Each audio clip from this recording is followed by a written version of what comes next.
ஒரே பர்சனை திருப்பி திருப்பி அதே லேபிளிங்கில் கொடுத்து பண்ணும்போது அந்த இடத்துலையும் வந்து தப்பு நடக்குது. பட் அதுக்காகவும் நம்ம வந்து ஒவ்வொரு வாட்டியும் நம்ம குழந்தைங்களோட போய் நம்ம நிற்க முடியாது. அப்போ நம்ம பேரண்ட்ஸ் அங்கே என்ன பண்ணணும்னா, உங்க குழந்தைக்கு எதுல இன்ட்ரெஸ்ட் தெரிஞ்சுக்கா, இல்ல எப்படி சொல்லி கொடுக்கலாம் இந்த விஷயத்த பார்க்க ஆரம்பிங்க. ஸ்கூல்ஸ்ல போயிட்டு பேச ஆரம்பிங்க, ஒரு டீச்சர்ஸ் கிட்ட கேட்க ஆரம்பிங்க, அந்த மாதிரி பண்ண ஆரம்பிங்க. ஆனா நம்ம உடனே நடக்கணும்னா கண்டிப்பா நடக்காது. அந்த குழந்தை வளரும் போது தான் நிறைய மாறிட்டு, நிறைய குழந்தை நீங்க பாத்தீங்கன்னா அன்ஸ்டேபிளாக நீங்கள் இருக்காதீங்க. உங்களுக்கு என்ன வேணுமோ நீங்கள் டிசைட் பண்ணுங்கள். நீங்கள் அவங்க கிட்ட கேட்குறது இவங்க கிட்ட கேட்குறதெல்லாம் எடுத்துக்கோங்க உங்கள் மைண்டில். பட் தனக்குன்னு ஒரு விஷயம் இருக்கும்ல, உங்களுக்கு அந்த இடத்துல பேசணும்னா பேசுங்க, பதிவு செய்யணும்னா செய்யுங்க.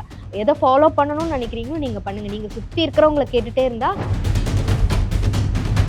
Okay, 1 day love, 2 days love, அடுத்த நாள் கல்யாணம் பண்ணலாமா, அடுத்த டிவோர்ஸ் எடுத்துடலாமா? ஸோ இந்த மாதிரி தான் போயிட்டு இருக்கு. ஆக்சுவலாக அவங்களுக்கு வந்து த வெரி ஃபர்ஸ்ட் திங் என்னன்னா, இவங்களுக்கு வந்து because they are more into டெக்னாலஜினால their mind set is tune to it.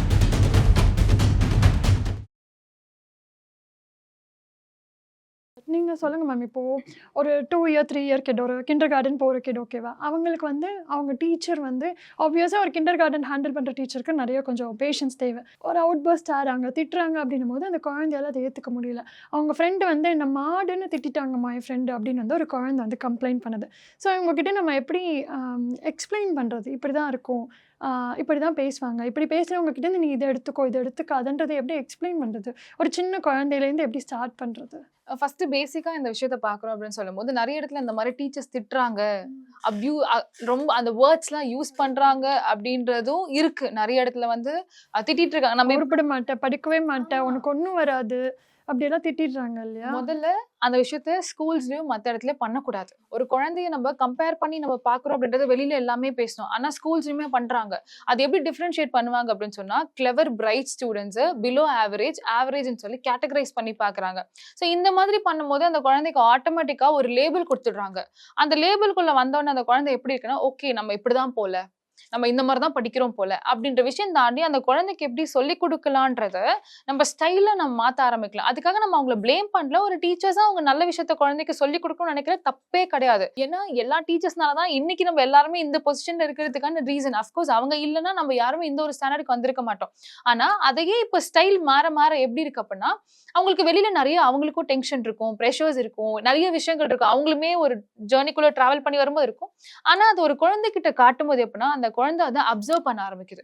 அப்ப இந்த வார்த்தை என்ன இவங்களே நம்ம ரெஸ்பெக்ட் பண்ணி ஹை வேல்யூடா பாக்குற ஒருத்தவங்க அவங்களே நம்மள இப்படி சொல்லும் போது, அப்ப நம்ம இன்னொருத்தர் சொல்றதுல தப்பு இல்லை. ஏன்னா உங்க கோவம் வந்துச்சு திட்டாங்க, எனக்கும் கோவம் வந்துச்சு நான் திட்டேன் அப்படின்ற ஒரு விஷயத்த சொல்லாம, இப்ப நம்ம குழந்தை ஒரு விஷயத்த இப்படி சொல்றாங்க அப்படின்னா, நம்ம குழந்தைக்கு நம்ம என்ன சொல்லலாம்னா, உன்னை ஏன்டா அம்மா இவங்க திட்டினாங்க, இந்த வார்த்தை சொல்லிட்டாங்க, ஏன் திட்டினாங்க அப்படின்ற ஃபர்ஸ்ட் கொஸ்டினை குழந்தைகிட்ட கேட்காம, நம்ம ஸ்ட்ரெயிட்டா போய் டீச்சர்ஸ் கிட்ட போயிட்டு சண்டை போடாம குழந்தைகிட்ட ஏன்டா அம்மா திட்டினாங்க, சரி நான் அம்மா வரேன், நான் வந்து கண்டிப்பா நான் நெக்ஸ்ட் டே உன்னை கேட்கிறேன், நெக்ஸ்ட் டே உங்க குழந்தைகிட்ட நீங்க போகும்போதுதான் நாளைக்கு ஏதாவது ஒரு விஷயம் நடக்கும்போது உங்ககிட்ட சொல்லணும் அப்படின்ற ஒரு விஷயம் வர ஆரம்பிக்கும். அப்ப போயிட்டு அந்த டீச்சர்ஸ் கிட்ட நம்ம பேச ஆரம்பிக்கிறோம். நீங்க இந்த மாதிரி விஷயத்த வேர்ட்ஸ் எல்லாம் யூஸ் பண்றீங்க, அது ஏன் குழந்தை அஃபெக்ட் ஆக ஆரம்பிக்குது, இதை பத்தி பேச ஆரம்பிக்கிறாங்க.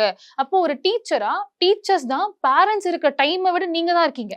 நிறைய விஷயத்த சொல்லி கொடுக்கறது நீங்க தான். அதனாலதான் நம்ம எல்லாருக்கும் தெரியும், மாதா பிதா குரு தெய்வம், அப்படிதான் நம்ம சொல்லிக்கிட்டு வரோம். என்ன கத்துக்கிறோமோ அங்க இருக்கிறது ரொம்பவே முக்கியமான விஷயம். குரு கிட்ட இருந்து நம்ம என்ன விஷயம் கத்துக்கிறோமோ, அப்ப அந்த மாதிரி நம்ம ஒரு பேரண்ட்ஸா போயிட்டு அந்த டீச்சர்ஸ் கிட்ட பேச ஆரம்பிக்கலாம். பசங்க சொல்ற விஷயத்தெல்லாம் எல்லாத்தையும் கிளிப் பண்ணிக்கோங்க. டைரின்ற ஒரு விஷயம் இருக்கும். குழந்தை ஒரு விஷயத்த சொல்லுதா, அது டைரியில நோட் பண்ணி அந்த டீச்சர்ஸ்க்கு அனுப்ப ஆரம்பிங்க. ஸோ அந்த டீச்சர்ஸ் அதை பார்த்து ரெஸ்பான்ஸ் கொடுக்க ஆரம்பிப்பாங்க. டீச்சர்ஸ்க்கும் பேரண்ட்ஸ்க்கும் ஒரு கனெக்ஷன் இருக்கிறது ரொம்ப முக்கியம். உங்க குழந்தை இங்க எப்படி இருக்காங்க, ஸ்கூல்ல எப்படி இருக்காங்க, அந்த மாதிரி ஒரு விஷயத்த நீங்க கனெக்ட் வைக்கும் போதே கண்டிப்பா இது குறைய ஆரம்பிக்கும். மத்தவங்க எல்லாருக்கிட்டையுமே உன்னை ஒருத்தவங்க எமோஷனலா ஒரு விஷயம் சொல்றாங்க, நீ அதை அஃபெக்ட் ஆகுனா அதை அக்செப்ட் பண்ணிட்டு அமைதியா வரணுன்றது கிடையாது.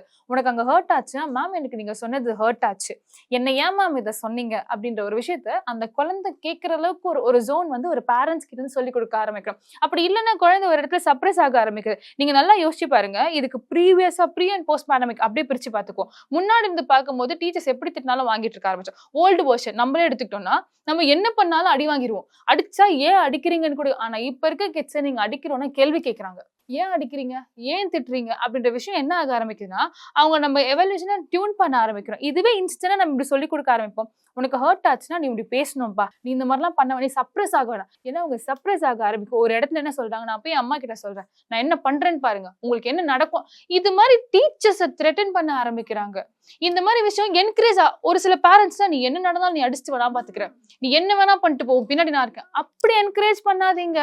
உனக்கு என்னப்பா பிரச்சனை, நீ அம்மா என்கிட்ட இருக்க, நீ வீட்டுக்கு வந்து நீ என்கிட்ட சொல்லு. அப்படி இல்லைன்னா நீ போயிட்டு உங்க மிஸ் கிட்ட சொல்லு. அந்த மிஸ் இல்லைன்னா உன்னோட பிரின்சிபல் கிட்ட போய் கம்ப்ளைண்ட் பண்ணு, உன்னோட கிளாஸ் இன்சார்ஜ் கிட்ட கம்ப்ளைண்ட் பண்ணு, இல்ல உனக்கு பிடிச்ச இன்னொரு டீச்சர்ஸ் கிட்ட கம்ப்ளைண்ட் பண்ணு. அந்த மாதிரி சொல்லி கொடுக்க ஆரம்பிக்கணும். இந்த மாதிரிலாம் நீங்க உங்க குழந்தைய லவ் பண்றது தப்பு கிடையாது. எல்லாருக்குமே உங்க குழந்தை பெஸ்டா இருக்கணும். என் குழந்தை நான் எப்படி வளர்க்குறேன் தெரியுமா, நான் ஆசைப்பட்டது எல்லாமே வாங்கி கொடுத்து வளர்க்குறேன், என் குழந்தைக்கு நான் இந்த மாதிரிலாம் பண்றேன். முதல்ல பவுண்டரிஸை செட் பண்ணுங்க. இதுக்கு இவ்வளோதான்ப்பா, இந்த ஏஜ்க்கு நீ இப்படிதான் ரியாக்ட் பண்ணும், இந்த ஏஜ்க்கு நீ இப்படி பண்ணுப்பா, உனக்கான ரெஸ்பெக்ட் வரும், நீ இந்த ரெஸ்பெக்ட் திருப்பி கொடுக்க ஆரம்பிக்கிறோம். உனக்கு இந்த ரெஸ்பெக்ட் உனக்கு வரல அப்படின்னா அந்த ஏஜுக்கான ஒரு ரெஸ்பெக்ட் நீ கொடுக்க ஆரம்பி. அவங்க பண்ணும்போது இது உன்னோட வேல்யூவை இன்க்ரீஸ் பண்ணும், உன் ஸ்டாண்டர்டை இப்பத்துல இருந்தே இன்க்ரீஸ் பண்ணுன்ற ஒரு விஷயத்த சொல்லி கொடுக்க ஆரம்பிக்கிறோம். அதுதான் அந்த குழந்தையோட வேல்யூ அண்ட் ஸ்டாண்டர்ட் அதிகமாகிறதுக்கான ஒரு ரீசனா இருக்கும். ஏன்னா மெஜாரிட்டி ஆஃப் த ஸ்டூடெண்ட்ஸ்க்கு வந்து எங்க மேம் சொல்லிட்டாங்க அது கரெக்டாக தான் இருக்கும், இல்லடா இந்த ஸ்பெல்லிங் அப்படி படிக்கக்கூடாதுடா, இதை இப்படி இல்லை எங்க மேம் சொல்லிட்டாங்க அது கரெக்டாக தான் உங்களுக்கு தெரியாதுன்னு சொல்லுவான். ஆமா, ஒரு ஸ்கூலுக்கு போனதும் அவங்களுக்கு இவ்வளோ நாள் ரொம்ப பெருசா இருந்த பேரண்டோட டீச்சர்ஸ் தான் ரொம்ப முக்கியமா போறாங்க இல்லையா. மேம் சொன்னது வந்து நான் 100% ஒத்துக்கிறேன். அதாவது எப்பயுமே சொசைட்டி வந்து நம்மள்ட்ட கைண்டா இருக்காது, அந்த ஒரு ரியாலிட்டிக்கும் வரணும். ஆனா எங்க வந்து அங்க தவறு நடக்குதுன்னா, ஒரே பர்சனை திருப்பி திருப்பி அதே லேபிளிங்ல கொடுத்து பண்ணும்போது அந்த இடத்துலயும் வந்து தப்பு நடக்குது. பட் அதுக்காகவும் நம்ம வந்து ஒவ்வொரு வாட்டியும் நம்ம குழந்தைங்களோட போய் நம்ம நிக்க முடியாது. அப்ப நம்ம பேரண்ட்ஸ் அங்க என்ன பண்ணணும்னா, அந்த குழந்தைக்கு எது பெஸ்டா வருதோ, எது நல்லா வருதோ அதை பத்தி நிறைய பேசுங்க வீட்ல. அந்த அப்ரிசியேஷனை நிறைய வந்து கொடுங்க. ஓகே, நீ இதுல பெஸ்டா நீ வருவ, நீ இதுல பெஸ்டா காமிக்க முடியும் உன்னாலன்ற அப்படி ஒரு சப்போர்ட்டை கொடுத்து தான் நம்ம வந்து மாற்ற முடியுமே தவிர்த்து, ஏன்னா இந்த சைட்ல இருந்து குழந்தைகிட்டயே எப்ப பார்த்தாலும் என்னையே கார்னர் பண்றாங்க, ஏன் இதே வேர்டு என்ன அடிக்கடி வந்து சொல்லிட்டே இருக்காங்களே, நான் என்ன பண்ண. அஃப்கோர்ஸ் மேம் இன்னொன்னு சொன்னாங்க, நீங்க அடுத்தடுத்து எப்படி அப்ரோச் பண்ணணும்ன்ற அது எல்லாம் மீறியும் அந்த இடத்துல வந்து ஒரு குழந்தை வந்து தாக்கப்படுறதான் செய்யறாங்க. தட் இஸ் வேர்பலா வந்து சொல்லிட்டே தான் இருக்கிறாங்க. அப்ப நம்ம வீட்ல தான் வந்துட்டு அவங்க கிட்ட என்ன பெஸ்டா இருக்கோ அதை வச்சு ஒரு அப்ரிசியேஷன் கொடுத்து நம்ம சரி செய்ய முடியும். இந்த பாயிண்ட்ஸ் எல்லாம் நோட் பண்ணிக்கிறது ரொம்ப முக்கியம். ஏன்னா பேரண்ட்ஸ் வந்து உடனே வந்து அந்த குழந்தைய எப்படி வெளி உலகத்துக்கு கொடுக்க போறேன் அப்படின்னு பயப்பட ஆரம்பிச்சிட்டாங்க. So it's very easy. Instant solution, ரொம்ப ஃபாஸ்டான சொல்யூஷனுக்குள்ள வரணும்னு நினைக்கிறாங்க. ஆனா அப்படி கிடையாது. குழந்தைங்க வளர்றது வந்து அது ப்ராசஸ். அது அந்த குழந்தை ஒன்னொன்னா கத்துக்கிட்டு வராம, இந்த குழந்தை என்னோட பக்கத்து வீட்டு குழந்தை மேக்ஸ்ல சென்டம் வாங்கிட்டாங்க, என் குழந்தை மேக்ஸ்ல பாஸ் ஆகல அப்படின்னும் போது என்ன அங்க டிஃபிகல்ட்டி ஃபேஸ் பண்றாங்க பாருங்க. அதை கம்பேர் பண்ணி அவங்க திட்டுறதுனாலயும் நீங்க அடிக்கிறனால ஒன்னும் மாற போறது கிடையாது. Yeah of course. அப்ப உங்க குழந்தைக்கு எதுல இன்ட்ரெஸ்ட் தெரிஞ்சுக்கா, இல்ல எப்படி சொல்லி கொடுக்கலாம் இந்த விஷயத்த பார்க்க ஆரம்பிங்க. ஸ்கூல்ஸ்ல போயிட்டு பேச ஆரம்பிங்க, ஒரு டீச்சர்ஸ் கிட்ட கேட்க ஆரம்பிங்க, அந்த மாதிரி பண்ண ஆரம்பிங்க. ஆனா நம்ம உடனே நடக்கணும்னா கண்டிப்பா நடக்காது. அந்த குழந்தை வளரும் போது தான் நிறைய மாறிட்டு. நிறைய குழந்தை நீங்க பாத்தீங்கன்னா 7th ஸ்டாண்டர்ட் வரைக்குமே அந்த குழந்தை படிக்க கஷ்டப்பட்டு இருப்பாங்க. அதுக்கப்புறம் பார்த்தா அதே குழந்தை 10th ஸ்கூல் டாப்பரா இருப்பாங்க. சோ இது எல்லாமே அந்த குழந்தை வளரும் போதே அந்த குழந்தைக்கான வேல்யூ அண்ட் இம்பார்ட்டன்ஸை எந்த அளவுக்கு நீங்க ஃபீட் பண்ணி கொடுக்குறீங்களோ அந்த அளவுக்கு அந்த குழந்தை வளர ஒவ்வொரு ஸ்டேஜ்ல ஒவ்வொரு விஷயத்த கத்துக்கிட்டே தான் வளர ஆரம்பிக்கும். குழந்தை அந்த ஒரு ஸ்டேஜ் அது வளர வரைக்கும் நம்மளுமே லைஃப்ல ஒவ்வொரு ஸ்டேஜ்லயும் கத்துக்கிட்டே வரோம் அப்படின்னா அப்ப அந்த குழந்தை ஈஸியா கத்துக்க ஆரம்பிக்கும். அதுவும் இல்லாம இந்த சொசைட்டில இப்போ கரண்ட்ல எப்படின்னு சொல்ல போனா, நம்ம பிரெயின் எப்படி நமக்கு இருக்கும் அப்படின்னு சொன்னா, பாசிட்டிவான விஷயத்த கிராப் பண்றதை விட நெகட்டிவான விஷயம் ரொம்ப சீக்கிரம் கிராப் பண்ணிடும். அப்ப அந்த குழந்தைக்கு நீங்க எவ்வளவு பாசிட்டிவான அப்ரிசியேஷன் நீங்க கிராட்டிடியூட்ஸ் கொடுத்தாலும் நீங்க டக்குன்னு கொடுக்குற அந்த நெகட்டிவிட்டி என்ன ஆகுனா அது அப்படியே பிரேக் பண்ணிடும். நம்ம பிரெயின் எப்படி அப்படின்னு சொன்னா நெகட்டிவான விஷயத்த சீக்கிரமா கிராப் பண்ணிடும். பாசிட்டிவான விஷயத்தை விட நெகட்டிவ் தான் பயங்கரமான ரோல் பண்ணும். அதே மாதிரி நீங்க குழந்தைக்கு கொடுக்குற அப்ரிசியேஷன்ஸா இருக்கட்டும், நீங்க கொடுக்குற கிராட்டிடியூட்ஸா இருக்கட்டும், இதெல்லாம் தாண்டி ஒரு குழந்தைய நீங்க டப்பு நீங்க ஏதாவது ஒரு விஷயத்த ஹர்ட் பண்ணிட்டீங்க, அவங்க ஏதாவது ஒரு விஷயம் திட்டிட்டீங்க, அது ஒரு பெரிய விஷயமா அந்த அப்ப நீங்க யூஸ் பண்ற வேர்ட்ஸ் கூட அந்த குழந்தைகிட்ட ப்ராப்பரா யூஸ் பண்ணணும் ஒரு பேரண்ட்ஸா. அப்ப அந்த பேரண்ட்ஸா யூஸ் பண்ணா நீங்க முதல்ல பிராக்டிஸ் பண்ண ஆரம்பிக்கணும். ஒரு நல்ல வார்த்தை இல்லை, இப்ப நம்ம அதை கெட்ட வார்த்தை நான் சொல்றத தாண்டி நல்ல வார்த்தையை பயன்படுத்துங்க. அந்த குழந்தை பாதிக்கிற மாதிரி நிறைய பேர் என்ன பண்றோம் அப்படின்னு சொன்னா நிறைய தேவையில்லாத வார்த்தை, அப்ப அந்த வார்த்தை எல்லாம் அந்த சொசைட்டிக்குள்ள இருந்து வருதும் தாண்டி ஃபேமிலிலேயே அம்மா அப்பாவை திட்டுறது, அப்பா அம்மா கிட்ட பேசுறது, சோ ரொம்ப காமனான சில வேர்ட்ஸ் எல்லாம் வர ஆரம்பிக்குது. ஃபர்ஸ்ட் லெட்டர் மட்டும் போட்டுட்டு நெக்ஸ்ட் லெட்டருக்கு ஸ்பேஸ் வந்து குழந்தை கொடுத்துட்டு அந்த வார்த்தையை யூஸ் பண்ண ஆரம்பிச்சது. முதல் வார்த்தையை மட்டும் சொல்லி பேச இப்ப இனிஷியலா குழந்தைக்கு என்ன அப்ப கெட்ட வார்த்தை கூட ஃபேன்சியா யூஸ் பண்ணலாம்னு இப்ப ரீசென்ட் டேஸ்ல ஒரு பர்டிகுலர் வேர்ட், சும்மா ஃப்ரஸ்ட்ரேட் ஆனாலும் அந்த ஒரு வார்த்தை, டென்ஷன் ஆனாலும் அந்த ஒரு வார்த்தை, எக்ஸாம் அப்படின்னு சொன்னாலே அந்த ஒரு ப்ரெஷர், அந்த ஒரு பர்டிகுலரான வார்த்தையை எல்லாருமே யூஸ் பண்ண. அப்ப அந்த குழந்தைக்கு தப்புனா தப்புப்பா, இது தப்பான விஷயத்த நீ 10 பேர் பேசினா கரெக்ட் கிடையாது. நம்ம ரொம்ப ஈஸியான ஒரு எக்ஸாம்பிள் சொல்லணும் அப்படின்னா, இப்போ நம்ம நிறைய பேர் சோசியல் மீடியால பார்த்துட்டே இருப்போம். ரோட்ல போயிட்டு இருக்கோம், ஒரு லாரி டிரைவர் வந்துட்டே இருக்காரு, 4 குழந்தைங்க ரோட்ல விளையாடிட்டு இருக்கு, ஒரு குழந்தை கிரவுண்ட்ல விளையாடிட்டு இருக்கு. இப்ப இந்த லாரி டிரைவர் என்ன பண்ணுவாருன்னு பார்க்கும்போது அஃப்கோர்ஸ் நம்ம என்ன பண்ண ஆரம்பிக்கும், ரோட்ல குழந்தைங்க விளையாடிட்டு இருக்கு, 4 குழந்தைய சேவ் பண்ணணும். ஆனா 4 குழந்தையும் தப்பா பண்ணிக்கிட்டு இருக்கு. அப்ப அந்த ஒரு குழந்தை கரெக்டான, அப்ப என்ன பண்ணணும்னா நமக்கு சேஃபரான விஷயத்த தப்பா பண்றவங்களோட தப்பா நீ போக கூடாது அப்படின்றத அந்த குழந்தைக்கு கிளியரா சொல்லி கொடுக்கணும். அப்ப தப்பான விஷயம் அப்படின்னா எல்லாரும் கூட சேர்ந்து நீ இருக்காத, நீ யூனிக்கா இருக்க ஆரம்பி, தப்புனா நீ தப்புன்னு பேச ஆரம்பி அப்படின்றத ஒரு பேரண்டா நம்ம சொல்லி கொடுக்க ஆரம்பிக்கும் போது மட்டும்தான் அந்த குழந்தை பாசிட்டிவான விஷயங்களை எப்படி ஹோல்ட் பண்ணுதோ அதே மாதிரி அந்த நெகட்டிவான இன்சிடென்ட் வரும்போதும் அந்த குழந்தை ஃபேஸ் பண்ண ஆரம்பிக்கும். அப்ப அதுக்கு அந்த குழந்தைக்கான சொல்யூஷன், அப்படி டிசிஷன் மேக்கிங், ப்ராப்ளம் சால்வ், இதெல்லாம் அந்த குழந்தைக்கு ஆட் ஆன் ஆகுற ஸ்கில்ஸ். அந்த குழந்தை வளரும் போது என்னங்க, ஒரு ப்ராப்ளம்னு வந்தா அதை நான் ஃபேஸ் பண்ற அளவுக்கு, அது சொல்யூஷன் கொண்டு போற அளவுக்கு என்கிட்ட ஒரு விஷயம் இருக்கணும், அப்ப நான் கான்ஃபிடென்ட்டா இருக்கணும், என் பேரண்ட்ஸ்க்கு இந்த விஷயத்த லேர்ன் பண்ணிக்கிட்டேன் அப்படின்னு தெரியணுமே தவிர, என் பேரண்ட்ஸ் எனக்கு இப்பெல்லாம் பண்ணாங்க, இந்த மாதிரிலாம் பேசுறாங்க, அவங்களே என்ன திட்டுறாங்க, நான் இன்னொருத்தர் திட்டுறது தப்பே இல்லை, நீ போய் என் பேரண்ட்ஸ் கிட்ட சொல்லிக்கோ, அவங்க எனக்கு தான் சப்போர்ட் பண்ணுவாங்க, இந்த மாதிரி நெகட்டிவா டியூன் ஆகாத அளவுக்கு நம்ம அந்த பேரண்டிங் ஸ்டைல் கொடுக்க நல்லதா இருக்கும். So parenting is all about not teaching the kids முதல்ல learning for the parents. That's why it is called all about- parenting. yes, ஆமா. the It is parents not should learn. childing. Yes. So இவ்வளோ நேரம் வந்து பிரச்சனை என்னன்னு தெரிஞ்சு அதுக்கான questions கேட்டோம். இப்போ பிரச்சனை என்னன்னே தெரியாத பற்றின ஒரு கொஸ்டின் கேட்க போகிறோம். Of course this Gen Z or 2K generations ஒரு செட் ஆஃப் பீப்புள்ஸ்க்கு வந்து ஆமாம் எங்களை அடிச்சு தான் வளர்ந்தாங்க, நாங்கள் இப்படி தான் வளர்ந்தோம், எங்களுக்கு இந்த புரிதல் இருக்குது, நான் கல்யாணம் பண்ணி தான் ஆகணும் அப்படின்ற ஒரு கட்டாயத்தில் இருக்கோம், அதனால எங்களுக்கு அந்த புரிதல் இருக்குது. ஒரு கைண்ட் ஆஃப் பீப்புள் எங்களுக்கு தெரியும் எங்களுக்கு என்ன வேணும் என்ன வேணும் அப்படின்னு. பட் இந்த ஒரு டிகேட் இருக்காங்கல்ல, அவங்களுக்கு தனக்கு என்ன வேணும்னு தனக்கும் தெரிய மாட்டேங்குது, அவங்க என்ன பண்ணுறாங்க, இது தனக்கு வேணுமா வேண்டாமல் பண்ணுறாங்களா அப்படின்ற ஒரு உங்களுக்கு நிறைய கிளைண்ட்ஸ் வந்திருப்பாங்கல்ல, இந்த ஜென்சி அட்ராசிட்டிஸ், அவங்களோட அந்த ஜெனரேஷன், அவங்கள அப்படி சொல்லவும் முடியாது, நாளைக்கு என்னைய கூட ட்ரால் பண்ணுவாங்க. ஸோ அவங்கள பற்றி சொல்லுங்கள். நடுவுல மாட்டிட்டு இருக்காங்க. இந்த பக்கம் வந்து தாத்தா பாட்டியா இருக்கட்டும், இல்ல அப்பா அம்மாவா இருக்கட்டும், கல்யாணம் பண்ணாதான் நீ வந்து நல்லா இருப்ப அப்படின்வாங்க. இந்த பக்கம் அப்படியே வந்துட்டு வேற அந்த அடுத்த ஜெனரேஷன் வந்த கிட்ஸா இருக்கட்டும், தயவு செஞ்சு மச்சான் கல்யாணமே பண்ணிக்காத, நீ மாட்டிப்ப அப்படின்னு சொல்லுவாங்க.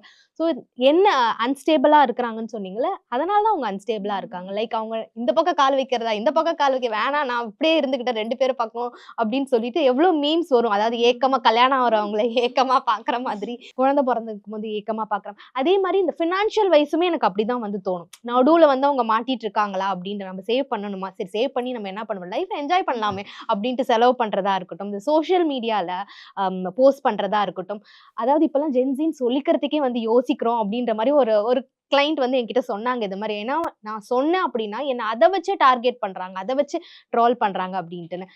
நான் என்ன சொல்ல விரும்புவேன் அப்படின்னா, அன்ஸ்டேபிளா நீங்க இருக்காதீங்க. உங்களுக்கு என்ன வேணுமோ நீங்க டிசைட் பண்ணுங்க. நீங்க அவங்க கிட்ட கேட்கறது இவங்க கிட்ட கேட்கறதெல்லாம் எடுத்துக்கோங்க உங்க மைண்ட்ல. பட் தனக்குன்னு ஒரு விஷயம் இருக்கும்ல, நான் கல்யாணம் பண்ணலாமா வேண்டாமா, இல்லை என்னோட கருத்தை இந்த இடத்துல பதிவு செய்யலாமா வேண்டாம். அஃப்கோர்ஸ் ட்ரோல் வரும். ஆமா நீலாம் வந்துட்டு 2012 பிறந்திருப்ப, 2010 பிறந்திருப்ப, அதனாலதான் நீ இப்பெல்லாம் பேசுற அப்படின்லாம் சொல்லுவாங்க. பட் உங்களுக்கு அந்த இடத்துல பேசணும்னா பேசுங்க, பதிவு செய்யணும்னா செய்யுங்க, எதை ஃபாலோ பண்ணணும்னு நினைக்கிறீங்களோ நீங்க பண்ணுங்க. நீங்க சுத்தி இருக்கிறவங்களை கேட்டுட்டே இருந்தா கடைசி வரைக்கும் சிங்கிளா இருக்க வேண்டியதான், எதுவுமே என்ஜாய் பண்ணவே முடியாது. This is not about a generation, this is about how they brought up இல்லையா. ஜென்சி அப்படின்னு கணக்கு எடுத்துக்கிட்டாலும் அதுலேயும் நிறைய 80s கிட்ஸும் இருக்காங்க, அதுலேயும் நிறைய ஒரு மாதிரி இந்த ஸ்வாகாக சுற்றுறவங்களும் இருக்காங்க. ஸோ அந்த ஜெனரேஷனையே நம்ம டார்கெட் பண்ணுறது தப்பா அப்படின்னு எனக்கு தோணுது. மேபி அந்த மொத்தமாக அப்படி பொதுப்படியாக சொல்லிட முடியாது இல்லையா. டார்கெட் பண்ணக்கூடாது தான் ஆக்சுவலி. நீங்கள் சொல்கிற மாதிரி எல்லாருமே தான் அதில் வந்து மாட்டிட்டு இருக்காங்க. ஆனால் ஏன் ஸ்பெசிஃபிக்காக அவங்கள மட்டும் இப்படி டார்கெட் பண்ணுறாங்கன்னா, அகெயின் அது சோஷியல் மீடியாவோட இன்ஃப்ளூயன்ஸாக தான் தெரியுது. எங்கேருந்து கொஞ்சம் மெஜாரிட்டியாக டுபுக்கு மாதிரி தான் பண்ணுறாங்க, இருந்தாலும் ஆனாலும் அவங்கள அப்படி சொல்லிடக்கூடாதுன்றது தான். No, ஜென்சியோட அட்வான்டேஜ் என்னன்னா, ஏர்லியர் இவங்களுக்கு முன்னாடி இருக்கிற மில்லினியல்ஸ் என்னன்னா, அவங்க வந்து அடாப்ட் ஆனாங்க டெக்னாலஜிக்கு. பட் இவங்க வந்து born in technology only. So அது வந்து அவங்களுக்கு ஒரு பெரிய அட்வான்டேஜ் தான். அண்ட் செகண்ட் திங் வந்து இன்ஸ்டன்ட் கிராட்டிஃபிகேஷன் வேணும். எல்லாத்தையும் இன்ஸ்டன்ட் கிராட்டிஃபிகேஷன். ஒரு ரீல் பார்த்தோம், இல்லைன்னா ஒரு மேகி எப்படி 5 மினிட்ஸ்ல குக் ஆக அப்படியே இட் இஸ் கோயிங் இன். அதே மாதிரி எல்லா விஷயங்களையும் பாக்குறாங்க. ஈவன் ரிலேஷன்ஷிப் ஆனாலும் okay, 1 day love, 2 days love, அடுத்த நாள் கல்யாணம் பண்ணலாமா, அடுத்த டிவோர்ஸ் எடுத்துடலாமா. ஸோ இந்த மாதிரி தான் போயிட்டு இருக்கு ஆக்சுவலா. அவங்களுக்கு வந்து த வெரி ஃபர்ஸ்ட் திங் என்னன்னா, இவங்களுக்கு வந்து because they are more into டெக்னாலஜினால their mind set is tune to it. First point அதுதான். அண்ட் செகண்ட் திங் வந்து பேரண்டிங்ல நம்ம என்ன கோர் வேல்யூஸ் அவங்க கொடுக்குறோமோ அதுதான் அவ கேரி ஃபார்வர்ட் பண்ணுவாங்க. ஓகே, எனக்கு கல்யாணம் பண்ண தோணல, வை, எதுக்கு தோணல, you may have your drama இருக்கலாம், இல்ல உங்களோட ஓன் எக்ஸ்பீரியன்சஸ் இருக்கலாம். அதெல்லாம் நம்ம கால்குலேட் பண்ணும் போது இந்த ரெட் ஃபிளாக்ஸ் என்னென்ன இருக்கு. பிகாஸ் ஏன் அப்படின்னா, எல்லாத்துக்கும் ஒரு ரூட் காஸ் ஒன்று இருக்கும். அந்த ரூட் காஸ் நம்ம எப்போ அட்ரஸ் பண்ணாமோ then everything will be fruitful. அந்த ரூட் காஸ் அட்ரஸ் பண்ணாமே you go with one girl, you go with other boy, you go with other. So அப்படி மாறிட்டே இருக்கும், ஃபிளிப் பண்ணிட்டே இருப்பாங்க அவங்க. அண்ட் யூ சே ஒரு ரிலேஷன்ஷிப் எனக்கு ஒர்க் ஆகல, நிறைய ஃபெயில்யூஸ் இருக்கு, நிறைய பிரேக்கப்ஸ் இருக்கு, எனக்கு ஏன் இந்த மாதிரி நடக்குது, என் லைஃப்ல மட்டும் ஏன் இந்த மாதிரி நடக்குது. So they start believing it. So இந்த ஜெனரேஷனுக்கே ஒரு பிரச்சனை என்னென்னா, எல்லாத்துலேயுமே கொஞ்சம் ஹாஃப் பேக்டாக தான் இருக்காங்க. எல்லாமே பாதி பாதி பாதி தான் அவங்களுக்கு புகுத்தப்பட்டிருக்கு இல்லையா. அடுத்து ஜம்ப் பண்ண போக மாதிரி ஆயிடுச்சு. எய்தர் கெரியர்லையாக இருக்கட்டும், ரிலேஷன்ஷிப்லையாக இருக்கட்டும். இப்போ ரிலேஷன்ஷிப் இது ஜென்ஸின்றதை தாண்டி இப்போ ஒரு கைண்ட் ஆஃப் ரிலேஷன்ஷிப் இருக்குது. ஃப்ளிங்காக இருக்கட்டும், சிச்சுவேஷன்ஷிப், டேட்டிங், ஓப்பன் ரிலேஷன்ஷிப், கல்யாணம் ஆனால் என்ன, we can be in open relationship அப்படின்ற அளவுக்கு கான்செப்ட் வந்துருச்சு. இவ்வளோ வெஸ்டர்னைஸ்டாக ஆகிறது வந்து இதெல்லாம் நல்லதா, இதெல்லாம் பண்ணலாமா? ஜென்சி அப்படின்னு சொல்லி நம்ம பத்தி பேசும்போது இவங்க எப்படின்னா சோஷியல் மீடியா அதுக்கப்புறம் டெக்ஸ்வாகா எல்லாத்துலயுமே வளர்ந்தவங்க. இது சேர்ந்து இவங்க ரெண்டா பிரிச்சு பார்க்கலாம். ஒருத்தர் வந்து ரெண்டுமே வளர்ந்துருப்பாங்க, சோஷியல் மீடியா கூடயும் இருந்திருப்பாங்க, சோஷியல் மீடியா இல்லாத டைம்ல இருந்தும் வளர்ந்துருப்பாங்க. இன்னொரு சைடு பார்க்கும்போது இவங்க வளரும் போதே, பிறந்ததுல இருந்தே சோஷியல் மீடியா கூடவே வளரும் போது இந்த டெக்னிக்கல் ஸ்கில்ஸ்ல இருந்து டெக் கூடவே வளர்ந்துருப்பாங்க. அதனால அவங்களுக்கு எப்படி இருக்கும்னா, இது எல்லாமே அவங்களை இன்ஃப்ளூயன்ஸ் பண்ணிக்கிட்டே இருக்கும். அவங்களுக்கு ரொம்ப ஷார்ட் ஸ்பேன் ஆஃப் அட்டென்ஷன், ஒரு விஷயத்துக்கு பேஷன்ஸ் இருக்கவே இருக்காது. அவசரமா செய்யணும், கடகடன்னு செய்யணும். லவ்வுக்கு ரொம்ப கஷ்டப்பட்டு இன்வெஸ்ட் பண்ணுவாங்க, அதே நேரம் அதை பிரேக் பண்ணிட்டு அதுல இருந்து வரதுக்கு ரொம்ப ஈஸியா வெளில வந்துடும்.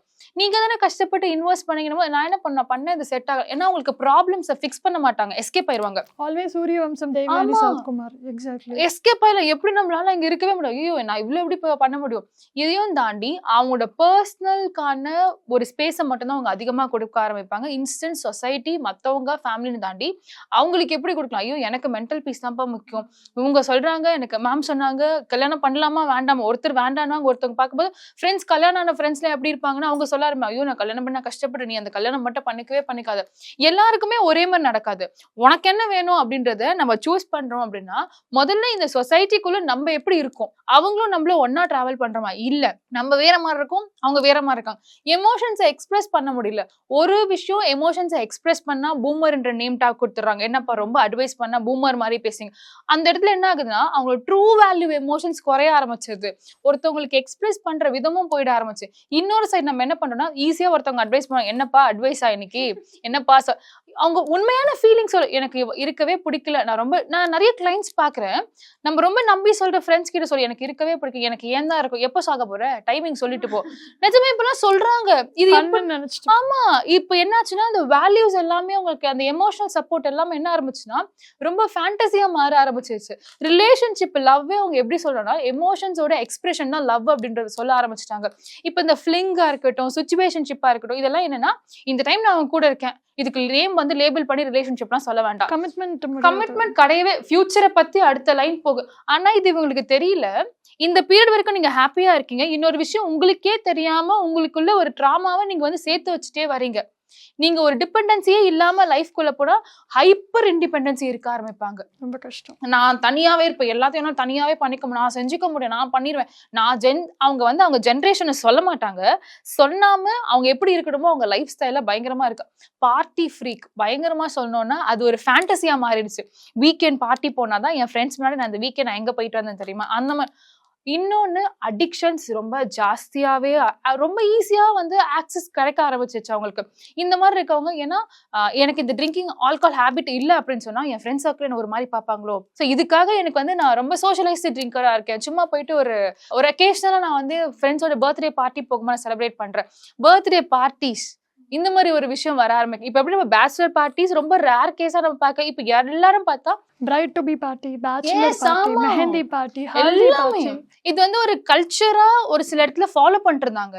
இப்ப இத வந்து எல்லாருமே ஃபாலோ பண்றாங்க. கம்பல்சரியா நம்ம அதை போடக்கூடாது இல்லையா? முடிஞ்சவங்க பண்ணட்டும், அதே கம்பல்ஷன் போடணும். இது வந்து ஃபேண்டசி. நம்ம பார்த்தோம் அப்படின்னு சொன்னா தீம் வெட்டிங், என் கல்யாணம் இந்த தீம்ல தான் பண்ணணும், எனக்கு வந்து பீச் ரெசார்ட்ல தான் பண்ணணும், அஃபோர்ட் பண்ண முடியும். சில பேர் அதுக்காக பர்சனல் லோன் எடுத்து கல்யாணம் பண்றவங்களும் இருக்காங்க. அதை வாழ்க்கை ஃபுல்லா ஒரு 15 இயர்ஸ் 20 இயர்ஸ் கட்டிட்டு இருக்கவங்களும் இருக்காங்க. இது எல்லாமே மத்தவங்களுக்காக, நான் சந்தோஷமா இருக்கணும், எனக்கு அந்த ஹாப்பினஸ் வேணும், நான் photo shoot, pre wedding photo shoot, post wedding photo shoot, அந்த போட்டோ ஷூட்டை நான் வந்து சோஷியல் மீடியா போடும்போது எல்லாரும் இதை எனக்கு பார்க்க ஆரம்பிக்கிறோம். இந்த மாதிரி மத்தவங்களுக்காக மத்தவங்க செய்யணும், ஹாப்பியா இருக்கணும், ஜாலியா எக்ஸ்ப்ளோர் பண்ணணும், என்ஜாய் பண்ணணும், ஃபுட் இது மாதிரி பண்ணணும், இந்த மாதிரி நிறைய விஷயம் பண்றவங்க அவங்க நிஜமான கோர் வேல்யூஸ் என்னன்றது தெரியாம போய்கிட்டே இருக்காங்க. ஆனா அதே மாதிரி இப்போ இருக்கிற பீப்புள்ஸ்ல எங்க ஆண்டர்பிரினர்ஸ் இருக்காங்க, சக்சஸ்ஃபுல்லா இருக்கவங்களும் இருக்காங்க, நிறைய பேர் நிறைய நல்ல விஷயம் பண்ணிட்டு இருக்காங்க, இன்ஃப்ளூயன்ஸ் இருக்கவங்களும் இருக்காங்க, நிறைய லீடர்ஸா இருக்கவங்களும் இருக்காங்க, நிறைய கோச்சஸும் வந்துட்டு இருக்காங்க, நிறைய பேர் இப்படியும் இருக்காங்க, சில பேர் இந்த மாதிரி ரெண்டுமே டிராவல் பண்ணிட்டே தான் இருக்காங்க. ஸோ நல்ல விஷயங்களை எடுத்துக்க ஆரம்பிப்போம். நல்ல விஷயம் இல்லைன்னு ஒரு விஷயம் தெரியும் போது அதை அப்படியே தள்ளி வச்சுட்டு நமக்கு தேவையான கொஞ்சம் ஆப்டிமிஸ்டிக்கா என்ன விஷயம் வேணுன்றதை பார்த்து போக ஆரம்பிக்கலாம். True that. இப்போ நீங்கள் சொன்ன மாதிரி ப்ரெக்னன்சி ஃபோட்டோஷூட்ஸ் ஆகட்டும், pre wedding, post wedding, that is fine, cherish your moments. But if you can afford. இப்போ இந்த கொஞ்சம் நிறையா மீம்ஸ் எல்லாம் பார்த்துருப்போம்ல, ரொம்ப ஷையாக இருப்பாங்க, ஃபோட்டோஜெனிக்காக இருக்க மாட்டாங்க, அவங்கள பிடிச்சி வலுக்கட்டாய படுத்து ஃபோட்டோ கூட எனக்கு இப்போ நெத்தியில் முத்தம் கொடுத்து ஃபோட்டோ எடுத்தே ஆகணும் அப்படின்னு அந்த கம்பல்ஷன் வச்சுருக்க வேண்டாம். இப்போ அதுக்காக இப்போ ஒரு கல்யாண பட்ஜெட் போடும்போது அதுக்கு ஒரு 2 லட்சம் செலவு பண்ணுறாங்கன்னா அது ரொம்ப நெசசரியா? அந்த நேரத்தில் அது ரொம்ப நெசசரியா? மேபி நிறைய செலவு பண்ணிட்டு இருக்க நேரத்தில் அது ஆஃப்டர்வர்ட்ஸ் கூட அவங்க அது மாதிரி பண்ணலாம், ஃபோட்டோஷூட்ஸ் எடுத்துக்கலாம். ஸோ அது ரொம்ப பாயிண்ட் தான். நம்ம டார்கெட் பண்ணிட்டோம்னா அப்போ என்ன ஃபோட்டோஸ் எடுக்கக்கூடாதுன்னு சொல்கிறீங்களா? எங்களை அந்த மொமெண்ட்டை என்ஜாய் பண்ணக்கூடாதுன்னு சொல்கிறீங்களா? நாங்கள் அதை செரிஷ் பண்ணுறோம், நாங்கள் என்ஜாய் பண்ணுறோம். Do if you can afford அப்படின்ற மாதிரியான ஒரு கம்பல்ஷன் போர்டிங்க நம்ம போகணும். நீங்க மீம்ஸ்ல கூட பார்க்கலாம். இப்போ ரீசெண்ட் டேஸ்லாம் நம்ம பார்த்துட்டே இருக்கோம், 10 வருஷம் உட்காந்து கஷ்டப்பட்டு சம்பாதிக்கிறது ஒரே நாள் வெட்டிங்ல யாருனே தெரியாதவங்க சாப்பிட்டு போயிடுறாங்க. ஆல்மோஸ்ட் இப்போ அந்த பட்ஜெட் நீங்கள் சொல்கிற மாதிரி கல்யாண மண்டபம்லாம் டூ காஸ்ட்லி. யோசிங்க, நிஜமாவே அந்த மண்டபம் எடுக்கணுமா? நிஜமாவே இது நமக்கு கைண்ட் ஆஃப் லைஃப் கோச்சிங் கொடுக்குற மாதிரி இருக்குது. Not like that way, but அந்த பர்டிகுலர் ஈவெண்ட், அந்த ஒரு 2-3 days ஈவெண்ட்டுக்கு அப்புறம் நீங்கள் தான் அந்த இஎம்ஐ பே பண்ண போகிறீங்க. நீங்கள் தான் ஆல்மோஸ்ட் another ஒரு 2-3 years they can't enjoy. அந்த இஎம்ஐக்குள்ளேயே சுற்றிப்பாங்க, ரைட்? 10-15 இயர்ஸ்லாம் இருக்கு. அதுதான் நீட் எது, வாண்ட் எதுன்ற ஒரு விஷயத்த பேசிக்கா தெரிஞ்சுக்கணும். உனக்கு தேவை எது, விஷயம் அத்தியாவசிய தேவைன்னு ஒன்று இருக்கும். ஃபேண்டசிக்காக மற்றவங்களுக்காக பண்ணிட்டு தெரியாம உங்க லைஃப்பை என்ஜாய் பண்ண வேண்டிய ஃபர்ஸ்ட் இனிஷியல் 15 வருஷம் இஎம்ஐ கட்டிட்டே போயிருது. அதுக்கு அடுத்த விஷயம் குழந்தைங்க வளர்க்குறதுல போயிடுது. நீங்க என்ஜாய் பண்ண முடியாமலே போயிருது. எது வேணும், எதை லைஃப்ன்றது நீங்க ஸ்டார்ட் பண்ண போறது, கல்யாணம்ன்றது நீங்க 2 பேரும் ஒரு கமிட்மெண்ட்குள்ள போயிருக்கும். அது உங்க 2 பேருக்கும் தேவையா நீங்க செலிப்ரேட் பண்ணா போதும். ஒரு 10 பேர் வச்சு கூட பண்ணிக்கலாம். we shouldn't normalize this grand over grand extra wedding. we shouldn't normalize. அதுக்கு மேலே simple weddings we should normalize. என்ன அப்படியா அப்படின்னு நிறைய இப்போ இந்த சிம்பிள் வெட்டிங்ஸும் நிறைய கம்மிங் ஜெனரேஷன் ஒரு சில ரீல்ஸ் பார்த்தேன். ஸோ அவங்கள நம்ம கொஞ்சம் இன்னும் பாராட்ட ஆரம்பிக்கணும். அப்போ அது ட்ரெண்டாக மாறி அது பண்ண ஆரம்பிச்சாங்கன்னா நல்லாயிருக்கும். கல்யாண மண்டப ஓனர்ஸ் எல்லாம் பார்த்து எல்லாம் கமெண்ட் பண்ண வரேன், என்ன சொன்னேன். வெளி வட்டாரம், அந்த வெளி தோற்றம் எப்படி இருக்குன்றதுல we are carried away very much. So உதாரணத்துக்கு இப்போ நமக்கு முகத்தில் ஒரு பரு வருதுன்னு வச்சுக்கோங்களேன், என்ன உள்ள நிறைய எண்ணெய் பசை இருக்குது, ஓகே, அதுக்கு உண்டான சேஞ்சஸ் நம்ம இன்டர்னலாக பண்ணோம்னா வெளியில் இருக்கிறது மறைஞ்சு போயிடும். அந்த மாதிரி ஒரு கன்ஃபியூஸ்டு ஸ்டேட்டில் இருக்காங்க, லாஸ்டாக இருக்காங்க. இந்த மாதிரி இருக்கும்போது தனிமையில் இருக்கணும், மெடிடேஷன் வேணும், மற்ற ஸ்கில்ஸ் எல்லாம் போகிறாங்க. நான் வந்து என்ன அனிமேஷன் படிக்கிறேன், பியூட்டிஷியன் கோர்ஸ் படிக்கிறேன், இதெல்லாம் வந்து வெளியே இதுக்கு தான். உள்ளார நம்ம ஹாப்பியாக இருக்கிறதுக்கு, ஹெல்த்தியாக இருக்கிறதுக்கு we need this meditation, breathing, அந்த செல்ஃப் அனாலிசிஸ் ரொம்ப முக்கியம். இன்னைக்கு நான் சந்தோஷமா இருந்தேனா, எந்தெந்த விஷயம் என்னை சந்தோஷப்படுத்துச்சு, எந்தெந்த விஷயத்துல நான் அனாவசியமா கோவப்பட்டேன். End of the day that self analysis and self talk ரொம்ப ரொம்ப அவசியம் to have that better outlook. இப்போ இந்த 2000, 2002, 2004ல பிறந்தவங்கலாம் இப்போ கல்யாணம் ஆகி குழந்தை ஃபர்ஸ்ட் சைல்டு வந்துருச்சு அவங்களுக்கு. ஸோ அவங்க வந்து ஆல்ரெடி ஜென்சி பேரண்ட்ஸாக மாறிட்டாங்க இல்லையா? அவங்க நிறைய விஷயங்கள் இப்போ இந்த சோஷியல் மீடியாவில் பண்ணுறதோ இல்லை அவங்க கிளைண்ட்ஸாக வந்திருப்பாங்கல்ல, நீங்கள் பார்த்துருக்கீங்களா? Any words about them? ட்ரெண்டிங்ல இருக்கிறது இப்போ எல்லாமே சோஷியல் மீடியா ரீல்ஸ், அதுவும் இன்ஸ்டா ரீல்ஸ். எந்த பக்கம் நீங்க ஸ்க்ரோல் பண்ணி பார்த்தீங்க அப்படின்னா பெரிய பெரிய இன்ஃப்ளூயன்சர் கூடவே அந்த குழந்தைய வளர்றது, குழந்தை ஃபர்ஸ்ட் சாப்பிட்டுடுச்சு, குழந்தை ஃபர்ஸ்ட் அப்பான்னு கூப்பிட்டுருச்சு, குழந்தை முதல்ல அம்மானு ஃபர்ஸ்ட் எல்லாம் பார்த்தா அந்த குழந்தை அந்த கூப்பிடுற மூமெண்ட் எல்லாம் ரொம்ப ஹாப்பியா ஃபீல் பண்ணி எக்ஸ்பிரஸ் பண்ணது போயிட்டு சோஷியல் மீடியால ப்ரொஜெக்ட் ஆக ஆரம்பிச்சிருச்சு. இந்த மாதிரிலாம் பண்றாங்க அப்படின்ட்டு இவங்க என்ன பண்றாங்க, சின்ன சின்ன மூமெண்ட் ட்வின்னிங் பண்ணிட்டு ரீல்ஸ் போடுறது, அம்மா பொண்ணுன்னு வித்தியாசமே தெரியல, ரெண்டு பேரும் பார்க்க ஒரே மாதிரி இருக்கீங்களே. ஸோ இந்த மாதிரி ஒரு கமெண்ட்காக இந்த மாதிரி அவங்க ஹாப்பியா ஃபீல் பண்றதுக்காக நிறைய விஷயத்த ஸ்டார்ட் பண்ணனால இவங்க பேரண்டிங் ஸ்டைலும் எப்படி இருக்கு அப்படின்னா அந்த குழந்தை ஆட்டோமேட்டிக்கா அவங்க அம்மா கிட்ட இருந்து கத்துக்கிறதுனா இப்படிதான் இருக்கணும் போல, இந்த மாதிரிலாம் ஜாலியா இருக்கலாம் போல, இந்த மாதிரிலாம் பண்ணலாம் போல. அப்போ நாளைக்கு தப்புன்ற ஒரு எத்திக்ல இருந்து அந்த குழந்தை என்ன பண்ணும், கேஷுவலா ஃப்ரெண்டு மாதிரி பேச ஆரம்பிக்கும். அம்மா கிட்ட இருந்து ஒரே விஷயம் மட்டும்தான் சொல்வேன் இந்த பேரண்டிங் ஸ்டைல்ல, நீங்க ஒரு குழந்தைகிட்ட ஃப்ரெண்ட் மாதிரி இருக்கலாம், ஃப்ரெண்டா இருக்கக்கூடாது. ஃப்ரெண்டு மாதிரி இருக்கிறதுக்கும் ஃப்ரெண்டா இருக்கிறதுக்கும் வித்தியாசம் இருக்கு. ஃப்ரெண்டு மாதிரி இருக்கும்போது ஓப்பன் கம்யூனிகேஷன் இருக்கும், ஒரு நல்ல ஸ்பேஸ் இருக்கும், ஒரு அண்டர்ஸ்டாண்டிங் இருக்கும். ஆனா அந்த குழந்தை ஃப்ரெண்டா ட்ரீட் பண்ண ஆரம்பிச்சிட்டீங்க அப்படின்னா அந்த குழந்தைக்கு உங்ககிட்ட ஒரு ஃபியர்ன்ற ஒரு விஷயம் இருக்காது. ஆல்ரெடி இந்த மாதிரி இருக்க உங்களுக்கு எப்படி இருக்கும்னா அவங்களுக்கு வந்து இந்த எமோஷன்ஸ்லாம் ஒரு அட்டாச்மெண்ட் ஃபியர் வந்துடும். ஒருத்தவங்க கூட கனெக்ட் ஆகணுமா, எமோஷனலி பேலன்ஸ் ஆகணுமா, இந்த விஷயத்தை எப்படி பண்ணணுமா நினைக்கிற அந்த குழந்தைங்க கிட்ட இந்த மாதிரி விஷயத்துல நம்ம ஃபீட் பண்ண ஆரம்பிச்சிட்டோம்னா அந்த குழந்தை ஆட்டோமேட்டிக்கா கேஷுவலா ரொம்ப லெதாஜிக்கா லைஃப் ஸ்டைல மூவ் பண்ண ஆரம்பிச்சிரும். தப்பு கரெக்ட்ன்ற டிஃபரன்சியேஷன் போயிட்டு தப்பே பண்ணாலும் ஒன்றும் பெரிய விஷயம் இல்லை. என் அம்மா கிட்ட நம்ம போய் நான் சொல்லுவேன், நைட் அவுட் போறதெல்லாம் பெரிய விஷயமா இருந்துச்சு. இப்பெல்லாம் 7க்கு மேலேயே நம்ம எல்லாம் வீட்டுக்குள்ள வந்தோம். இப்பெல்லாம் 12, 1க்கு வீட்டுக்குள்ள வந்தபோது என்னன்னா எனக்கு டைம் ஆச்சு, நான் இந்த முடிஞ்சிச்சு, கொஞ்சம் ஹேங் ஓவர் ஜாஸ்தியாச்சு, அதனால வீட்டுக்கு இதை நம்ம என்ன பண்ணோம், சரி ஓகே ஃபைன். நிறைய கிளைண்ட்ஸ் இப்ப அடிக்ஷனா இருக்கு ஒரு குழந்தை, ஒரு நல்ல வளர்ந்த குழந்தைனே சொல்லலாம். அவங்க சொல்றாங்க என் பொண்ணு அடிக்ஷனா இருக்கு, இல்ல என் பையன் அடிக்ஷனா இருக்குன்னு சொல்றாங்கன்னா நான் கேட்பேன், இது இனிஷியலா எப்ப ஸ்டார்ட் ஆகுது? ஃபர்ஸ்ட் தான் நான் வந்து வீட்லயே வந்து ஹேங் அவுட் பண்ணிக்கோங்க, ஃப்ரெண்ட்ஸ் எல்லாம் கூப்பிட்டு வந்து நான் ஃபன் பண்ண சொல்வேன். ஆனா இப்ப வந்து வெளில போயிட்டு, அப்ப இனிஷியலா நீங்க தான் கொடுத்துருக்கீங்க, வீட்லயே வந்து பண்ணிக்கும், எனக்கு ஒன்னும் பிரச்சனை, நீ வெளில போய் எனக்கு தெரியாம பண்றது வீட்ல இருந்து யூ கேன் ஹேவ் இட், நீ சில் பண்ணிக்கலாம் ஃப்ரெண்ட்ஸ் கூட. அந்த இடத்துலயே ஒரு பேரண்டா நம்ம பவுண்டரி செட் பண்ணிருக்கிறோம். அப்ப அந்த குழந்தை உங்களை தாண்டி வெளியில போயிட்டு ஒரு விஷயம் பண்ணிட்டு திரும்பி வீட்டுக்குள்ள வந்திருக்க மாட்டாங்க. நம்ம எல்லாமே மாடர்ன் பேரண்டிங் சொல்லி விட ஆரம்பிச்சிட்டோம். இப்பத்துல இருந்தே பேக்கெட் மணி கொடுக்க ஆரம்பிச்சிட்டோம். பேக்கெட் மணிக்கும் ஒரு பவுண்டரி செட் பண்ணிக்கணும். இவ்வளவுதான் மணி கொடுக்கணும், இவ்வளவுதான் நீ செலவு பண்ணணும், நீ என்ன வேணா வாங்கிக்கலாம், நீ போ உன் ஃப்ரெண்ட்ஸ் கூட போ. கார் எடுத்து டிரைவர் போட்டு ஃப்ரெண்ட்ஸ் கூட பசங்க அவுட்டிங் போறாங்க. அங்க நடக்கிற இன்சிடென்ட்ல கூட அங்க அபியூஸ் ஆன கிட்ஸையுமே நம்ம நிறைய பார்க்க ஆரம்பிச்சிட்டோம். இதெல்லாம் விஷயத்த நீங்க ஃபேன்சியா கொடுக்கற தப்பு இல்லை. அந்த குழந்தைக்கு ரொம்ப ஜாஸ்தியா மாடர்னா ட்ரெண்டிங்கா ஸ்டைல், நான் மாடர்ன் பேரண்ட்ஸ், நானும் என் பையனும் நான் ஜீன் டாப் போட்டு என் பையனும் அதே மாதிரி போட்டு நாங்க வந்து சோஷியல் மீடியா போஸ்ட் பண்ணும்போது அம்மா பையன்னு தெரியவே இல்லை, உன்னோட சிஸ்டரான்னு கேட்கிற மாதிரி இருக்கு, ஸ்கூல்ல கூட்டு பண்ணலாம் அப்படிதான். இதெல்லாம் என்ஜாய் பண்றதுக்காக உங்க குழந்தைக்கு நீங்க எப்படி கொடுக்குறீங்க அப்படின்னா, நீங்க வளரும் போது நீங்க ப்ராப்பரான பேரண்டிங் ஸ்டைல்குள்ள வந்துட்டீங்க. அடுத்தடுத்த ஜென்ரேஷனுக்குள்ள வரும்போது பேரண்ட்ஸ்க்கும் குழந்தைக்குமே எமோஷனல் சப்போர்ட் இருக்குமான்னு தெரியல. அப்ப நீங்க என்ன ஃபீட் பண்ணி கொடுக்குறீங்களோ அதுதான் அடுத்தடுத்த ஜென்ரேஷன் நீங்க ஒரு பெரிய காலத்துக்கே சொல்லி கொடுக்குற ஒரு விஷயமா இருக்கு. அதை ப்ராப்பரா சொல்லி கொடுக்க ஆரம்பிச்சா நல்லா இருக்கும். True that. ஸோ நிறைய கிட்ஸ் இன்ஃப்ளூயன்சர்ஸ் வந்துட்டாங்கல்ல, நிறைய child influencers on makeup, on food vlogging, அந்த மாதிரி vlog பண்ணுற கிட்ஸ்லாம் இருக்காங்க. So there is a limit. அவங்க எந்த அளவுக்கு அவங்கள அக்சசரேட் பண்ணிக்கணும், அவங்க எந்த அளவுக்கு ஒரு கேமரா முன்னாடி நிற்கணும் அப்படின்ற ஒரு அளவு இருக்குது. அது ஒரு ஏர்னிங் பர்பஸாக பார்க்க ஆரம்பிச்சு இது இப்போ அந்த ஜெனரேஷனே மாறுறாங்க. அந்த குழந்தையோட ஸ்கூலில் இருக்க பொண்ணும் நானும் அதே மாதிரி பண்ணுறேன், அந்த ஃப்ரெண்ட்ஸ் எல்லாம் பண்ண ஆரம்பிப்பாங்க, நெய்பர்ஸ் கிட்ஸ் பண்ண ஆரம்பிப்பாங்க இல்லையா? அதை நீங்கள் நிறைய பார்க்குறீங்களா? அந்த மாதிரி கிளைண்ட்ஸ் வராங்களா? எஸ், அந்த ஃபேம் நோக்கி தான் போறாங்க. அந்த புகழ் கிடைக்கணும் நம்மளுக்கு. மேபி எனக்கு கிடைக்கல, எனக்கு அந்த விஷயங்கள்லாம் வரல, என் குழந்தைகிட்ட அந்த டேலண்ட் இருக்கு, ஸோ அதனால நான் பண்றேன் அப்படின்ட்டு. ஈவன் நான் ஒரு மூவில, ஒரு சீரீஸ் மாதிரி வந்த ஒரு மூவில கூட வந்துட்டு ஏதோ ஒரு லைவ் ஷோல வந்துட்டு குழந்தை அது மாதிரி தான் கூட்டிட்டு போறாங்க. கூட்டிட்டு போற இடத்துல அந்த குழந்தை நல்லா பெஸ்டா வராங்க. பெஸ்டா வரும்போது அந்த ஏதோ ஒரு ஃபர்ஸ்ட் நைட் ஷூட் மாதிரி வர இடத்துல யாரோ ஒருத்தவங்க வந்து தப்பா நடக்கிறாங்க.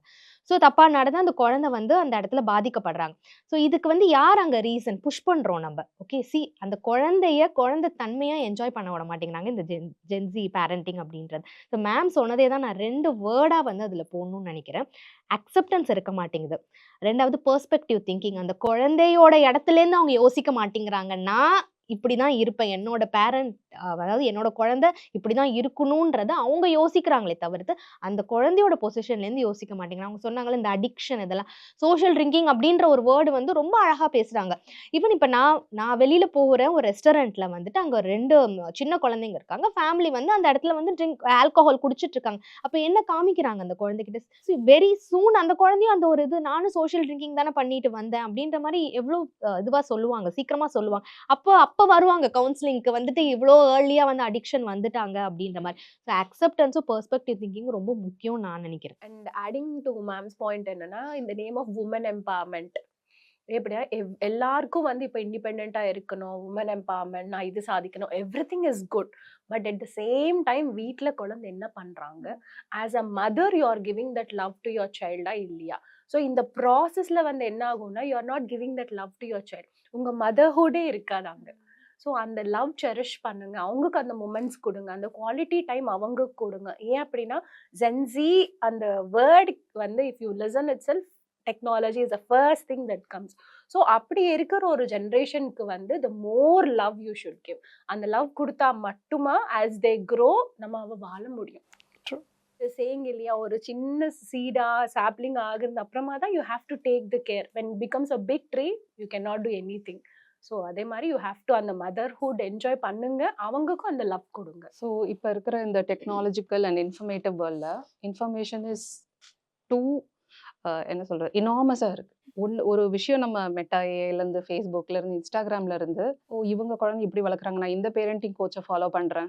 பேரண்டிங் கோச்சே ஒரு 10 கோச்சை ஃபாலோ பண்ணுவாங்க. இவங்க வந்து ஸ்க்ரீன் காமிங்கம்பாங்க, இன்னொரு கோச் வந்து ஸ்க்ரீன் காமிக்காதீங்கம்பாங்க. End of the day you are going to get confuse. So என்ன சொல்யூஷன் அப்படின்னா, உங்களோட பேரண்டிங்க்கு ஒரு மென்டரை நீங்கள் ஃபிக்ஸ் பண்ணிக்கோங்க. இவங்களோட பிரின்சிபல்ஸும் என் பிரின்சிபல்ஸும் ஓரளவுக்கு ஒத்து போகுது, நான் இவங்களை மட்டும் தான் ஃபாலோ பண்ண போகிறேன், இந்த புக்கு மாத்திரம் தான் படிக்க போகிறேன், இந்த ஆத்தரை மட்டும் தான் நான் ஃபாலோ பண்ண போகிறேன் அப்படிங்கிற மாதிரி இவ்வளோ இன்ஃபர்மேஷன் கொட்டி கிடக்கிற இடத்துல ஒரு பிரின்சிபல், ஒரு வேல்யூ, ஒரு மென்டர் அப்படின்னு ஃபாலோ பண்ணால் இந்த மென்டரிங் இந்த பேரண்டிங் வந்து கொஞ்சம் ஈஸியாக. Good point. சிம்பிளான விஷயம், ஓவராலா ஒரே சிங்கிள் லைன் என்ன சொல்லலாம்னா, உங்க குழந்தைக்கு நான் இதை தான் கொடுப்பேன், ஏன்னா நான் இதெல்லாம் எனக்கு இல்லாம வளர்ந்தேன், நான் கஷ்டப்பட்ட அந்த குழந்தைக்கு நான் இதை கொடுப்பேன் தாண்டி அந்த குழந்தைக்கு எது வேணும், அந்த குழந்தையோட லைஃப் எப்படி இருக்கும்ன்றதை முதல்ல பார்த்து நீங்க கொடுத்தீங்கன்னாவே லைஃப் ஸ்டைல் ரொம்ப சிம்பிளா இருக்கும். நீங்க வேணும்ன்றது குழந்தைக்கு திணிக்காம அந்த குழந்தையோட லைஃப் எப்படி இருக்கணும்ன்றது கொடுக்க ஆரம்பிக்கும் போதே அந்த குழந்தையோட லைஃபும் சரி, அப்கமிங் வரப்போற ஜென்ரேஷனும் சரி, அதுக்கு அடுத்த ஜென்ரேஷன் அவங்க ஃபீட் பண்ற விஷயமும் ரொம்ப அழகா நம்ம ட்ரெடிஷன் வேல்யூஸை இன்னும் எடுத்துட்டு போயிட்டே இருக்கலாம். வேல்யூஸ் பிரேக் ஆயிட்டே இருக்கு, மறைஞ்சிட்டே வருது, அந்த விஷயத்த நம்ம கொடுக்குற மாதிரி ஸ்டார்ட் பண்ணிக்கலாம். மோர் தேன் ஜஸ்ட் அபவுட் இன்ஃபர்மேஷன்ஸ் அப்படின்னு இல்லாமல் இது எல்லா விமன் அண்ட் எல்லா பேரண்ட்ஸுமே இந்த வீடியோவில் சொல்லியிருக்க விஷயங்களை வந்து தெரிஞ்சுக்கணும். ஸோ தட் அவங்களுக்கு வந்து இதுதான் பண்ண போகிறோம், நமக்கு இதுதான் இப்போ தேவை, நம்ம இந்த கன்ஃபியூஸ்டு ஸ்டேட்டில் இருக்க இன்ஃபர்மேஷன்ஸ்லாம் தாண்டி இந்த மாதிரி விஷயங்களை தெரிஞ்சுக்கிட்டாங்கனாலே அவங்க ஒரு கிளாரிட்டி கிடைக்கும்.